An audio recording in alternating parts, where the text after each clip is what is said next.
Le football c'est plus qu'une passion, c'est tout un univers, rempli de joie, d'émotions et de sensations fortes. Il unit plusieurs peuples et plusieurs nations. Mesdames et messieurs, bienvenue sur la page Tous avec Samuel Eto'o. Alors que la semaine vient juste de débuter et que les Lions indomptables viennent de terminer à la 3e place, MTN Cameroun revient dans le football camerounais. Les termes de son retour dans le championnat local ont été conclus avec la Fédération camerounaise de football, FECAFOOT, représentée par son président Samuel Eto'o fils. Nous avons le devoir d'organiser le plus beau championnat d'Afrique. Je souhaite que les joueurs qui prendront part à ce championnat se disent qu'enfin, le rêve devient réalité, a déclaré Samuel Eto'o. Rappelons que MTN Cameroun avait quitté le championnat local de football en 2018 pour des raisons entre autres liées à la manière avec laquelle le football se gérait. D'après des indiscrétions, le départ de la société de téléphonie mobile était aussi dû au fait que le général Semengue et la Ligue de football professionnel du Cameroun qu'il dirigeait n'avaient pas tenu leurs promesses.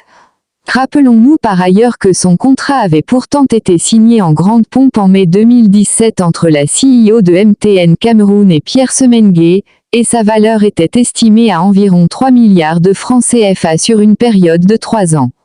Le retour de MTN dans le football camerounais est une bonne chose pour le championnat qui débute le 25 février prochain pour ce qui est de la Ligue 1. Après la concertation du 4 janvier 2022 avec les présidents des clubs, la FECAFOOT a arrêté que le championnat de première division sera lancé le 21 février 2022. Aussi, la compétition va se dérouler à 25 clubs, répartis en 2 sous-poules de 12 et 13 équipes. Il n'y aura donc aucune descente en D2.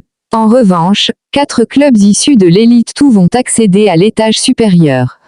Également, il a été décidé que la Ligue de football professionnel du Cameroun rentre dans ses droits, avec bien évidemment ayant à sa tête le général Pierre Semengue.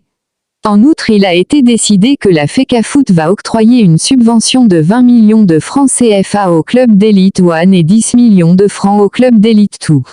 Le vainqueur du championnat d'élite 1 recevra une prime de 50 millions de francs CFA, contre la moitié en élite 2. Le règlement de ces championnats reste à déterminer. Mesdames et messieurs, merci d'avoir regardé la vidéo. Abonnez-vous pour ne pas manquer les prochaines vidéos, merci.